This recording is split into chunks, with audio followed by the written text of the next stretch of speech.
Welcome into Steelers Talk. I'm your host, Jack Sperry, and on today's show, we got a loaded edition of Steelers news and rumors to cover today. First up here, I'm going to tell you why the Pittsburgh Steelers aren't blinking on a Brandon Aiyuk trade. Omar Khan gave a take it or leave it deal to John Lynch, the 49ers GM, last week and hasn't moved off that offer. Today, I'm going to tell you why that is. Also, we're going to be going over my final practice report from Latrobe. Today was the last training camp practice at St. Vincent College in Latrobe, Pennsylvania. Let you guys know what happened there. And then there was quite a few injuries at practice today, so we're going to be breaking those down. One of them is Nate Herbig, but there's also two other potential contributors for the Steelers that got hurt at today's practice, so make sure you guys stick around to the end of the show to see who those players are. And today we are doing a little bit of a like battle with our frenemies at the Browns Report here at Chat Sports. On yesterday's video, they got 836 likes, and Matthew Peterson has been trying to rub it in my face, this whole Brandon Aiyuk situation, for weeks now. In fact, this is what he told me earlier today. It is absolutely hilarious watching Steelers fans lose their minds over Brandon Aiyuk, one of the most overrated pass catchers in the NFL today. I'll take Jerry Jeudy over him any day of the week. I actually hope Pittsburgh trades for Aiyuk so he can destroy their cap for the next 5 years. F the Steelers. So listen, man, if you want to shut up Matthew Peterson right now, you want to shut his mouth, go ahead and click that thumbs up icon to start today's show and help us get to 1,000 likes here so we can put the Browns Report in their place. Okay, so now let's cover the latest on Brandon Aiyuk, because the last time I talked to you guys, there has been some developments here, okay? So the first up here, we got Mike Garafolo, who went on the Insiders on NFL Network last night, and he said from the Insiders on NFL Network, the 49ers and the Brandon Aiyuk aren't that far apart on a deal, which is why they haven't pulled the trigger on a trade to the Steelers, and Aiyuk is still hoping they can clear one final hurdle in the negotiations. So lots of people saw this and said, oh no, it's over. He's definitely going to get a deal done. Still no deal as of right now. And then right after Garafolo said this on NFL Network, former Steeler legend Antonio Brown goes on Twitter, or X, whatever you guys want to call it, and says Brandon Aiyuk wants to be a Pittsburgh Steeler and will not accept any offer from the 49ers. Source, Brandon Aiyuk. So Antonio Brown is claiming that Aiyuk has said to him that he only wants to play for the Pittsburgh Steelers. Now, is AB a reliable source? Maybe not here. But also then this morning, 49ers and NFL News 24/7, which is a more reputable source, said this morning the San Francisco 49ers have met Brandon Aiyuk's demands of annual salary, near $28 million per year average per source. The holdup, I'm told, is amount of years and guaranteed money on the deal. Niners want to give Aiyuk a 3-year extension, 4 years total.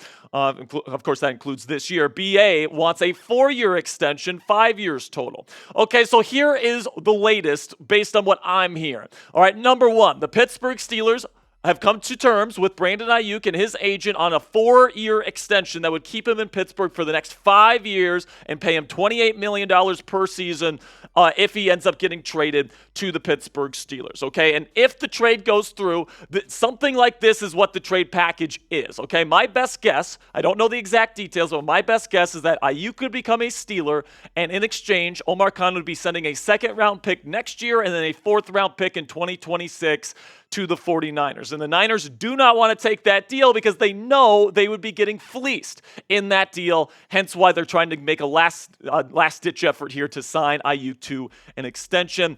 And the other thing that's interesting here is that despite all the games that San Francisco has been playing in the media, Omar Khan hasn't flinched. He has said, this is the offer. You can take it or leave it. If you say no, we're fine. If you want to give us Brandon Aiyuk, an all-pro caliber wide receiver, for pennies on the dollar, we're not going to say no. Here's another thing that's happening right now. The San Francisco 49ers did up their price yesterday, their offer to Brandon Aiyuk, to a 3-year extension worth about $28 million per season over the next 3 years after this one, of course. And then Aiyuk didn't take that offer and hasn't accepted it yet because he wants 4 years on that contract, not 3, and he wants more guaranteed money than San Francisco is willing to give him right now. And guys, guaranteed money and length of contract are not trivial separations in terms of negotiations, all right? I know Garafolo said that they're quote-unquote close, but he said it was only one item that needed to get ironed out. Now we know it's 2 items items that need to get ironed out. So it could take longer than people are thinking to iron out these details and come to an agreement that both San Francisco and Brandon Aiyuk find acceptable heading into the year. Now, the way that San Francisco gets this deal done is that they once again have to up their offer compared to what they offered yesterday, and they have to pretty much match what Pittsburgh is willing to give Aiyuk, which is reportedly 4-year contract with a $28 million per season stipend, all right? So that is something that San Francisco has not been willing to do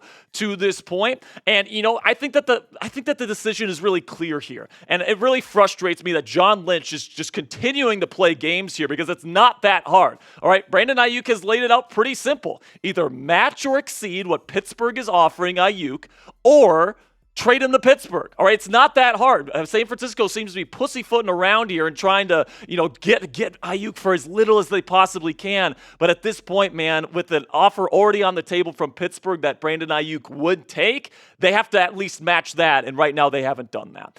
Number 4 on my list here, San Francisco and Brandon Aiyuk still feel like they can come to an agreement. There is a reason why Aiyuk hasn't shut down negotiations, and there is a reason why San Francisco hasn't traded Aiyuk to the Steelers. And that reason is San Francisco and Brandon Aiyuk both mutually want to get something done. So the fact that both parties want to get something done definitely points to an extension for Aiyuk happening eventually. But if those negotiations do fall through and they fall apart, Aiyuk is going to be a Pittsburgh Steeler and San Francisco will eventually pull the trigger. But that really is the question. Will San Francisco meet the needs of Brandon Aiyuk as they continue to negotiate a long-term extension? And where I'm at in this entire situation, guys, is that I don't think it's over yet. I don't think the chances that the Steelers land Aiyuk are 0. But if I had to guess right now, it seems like Aiyuk wants to be a 49er and the 49ers want Aiyuk. And when both parties want the same thing, usually a deal can be ironed out. Also today, Brandon Aiyuk was seen at the 49ers facility for the first time in about a week. He's been out of practice, all this different stuff, all camp. And today he returned to practice in just like shorts and a cutoff. He was wearing Niners gear, but keep in mind here, it's because he's getting fined, all right? He was getting fined from the 49ers for not being in the building. So he's back in the building today. He was spectating practice, so it's not necessarily an indication that a deal has been done. So what say you guys? Let me know down there in the comments section. What is the percent chance that Brandon Aiyuk is a Steeler this year? Put it on a scale of 0 to 100 for me down there in the comments section for today's pinned comment. YouTube's going to throw an ad break here in just a couple of seconds, and when that happens, answer today's pinned question. So now I want to go into what happens if the Pittsburgh Steelers don't land Brandon Aiyuk, all right? And I really want to dive into this question as to whether the Steelers need Brandon Aiyuk to have a successful 2024 season.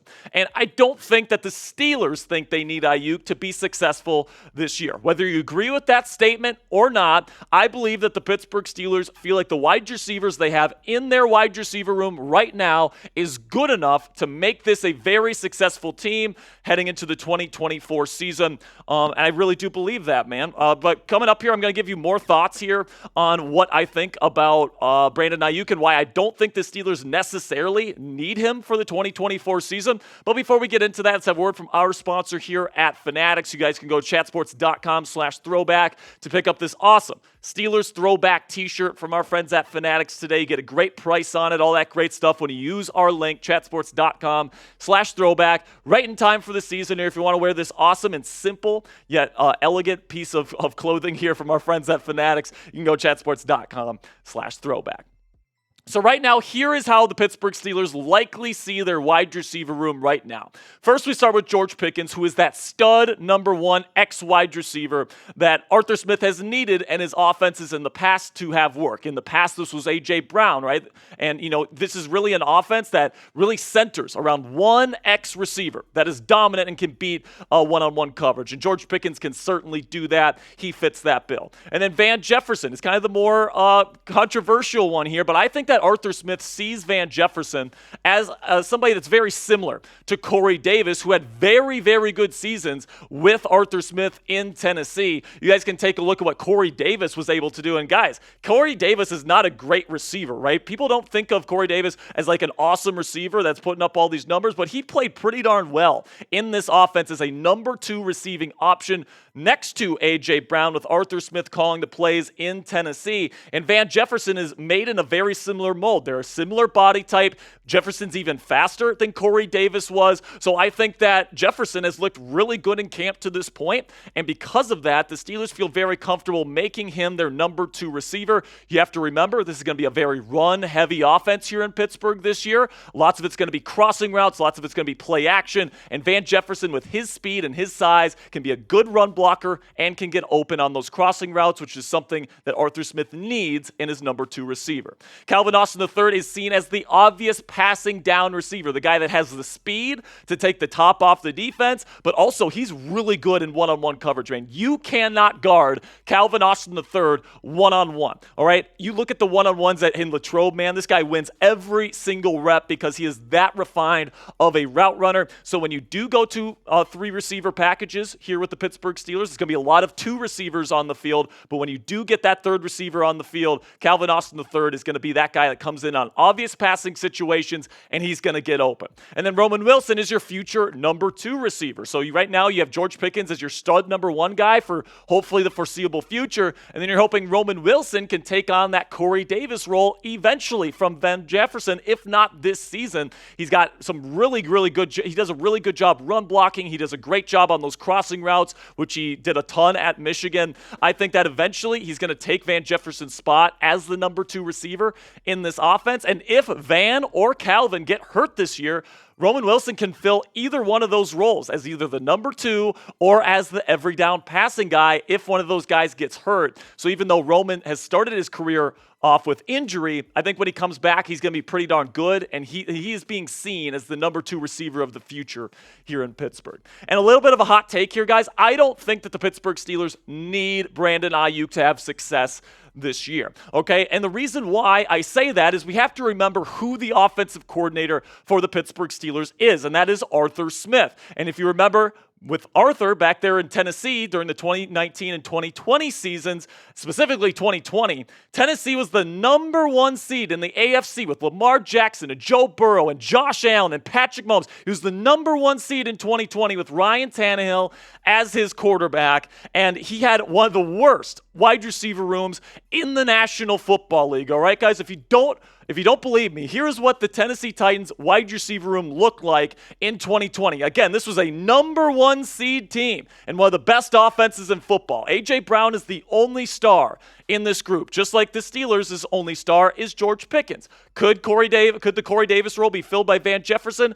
Absolutely, and I actually like the Steelers' depth more than what Tennessee was working with during that 2020 season. And of course, the year prior to that, they went to the AFC Championship game with Ryan Tannehill, who had an awesome season in 2020. And we know Ryan Tannehill has never put up these kinds of numbers outside of an Arthur Smith offense. The fact that Arthur Smith can elevate a passing game with the run game the way that he does, I think shows that this Pittsburgh Steelers team can be extremely successful this year, even though they don't have the best wide receiver room in the National Football League. But I hear you saying at home, but Jack, what happens if George Pickens gets hurt? And that is the big concern, right? If Pickens goes down, this receiving group and this passing game might be in big trouble. All right, and when that happens, I think the Steelers would bring in somebody else. They would trade for somebody, they would sign somebody, but they're not living in their fears right now. Right now, Pickens is healthy. And they're not really worried about that right now, and that's kind of a bridge that they're willing to cross if they don't land Brandon Aiyuk. So discuss it for me down there in the comments section. Do the Steelers need Brandon Aiyuk to have success this year?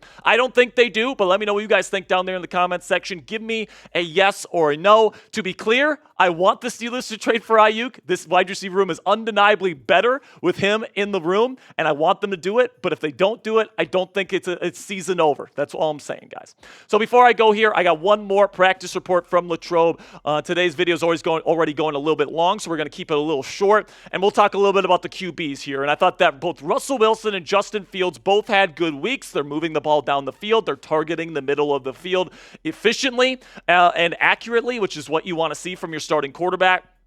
And right now, I do think Russ got most of the first-team reps today. I'd say he took about 90% of the first-team reps today. So that tells me that he's really ramping up. This team sees him most likely as their starting quarterback for week 1. And I do think that's where he's going. He's looked sharp. He's looked efficient. He's been accurate. And I'm really excited to see what he looks like against the Buffalo Bills this weekend in his first game action. Now, a couple guys were injured at practice today. Nate Herbig, the offensive lineman, left practice. Same thing with Graylin Arnold, who's been getting a lot of first-team reps at slot corner. And then Jonathan Ward, who's been having a really good camp in preseason as a running back, also went in early today. So I hope that all those guys are going to be good to go for Saturday's game. And make sure you guys click that subscribe button if you haven't already. Again, we're going to be going live for the watch party this weekend on Saturday. So really do appreciate all of your guys' support. And until next time, here we go, Steelers.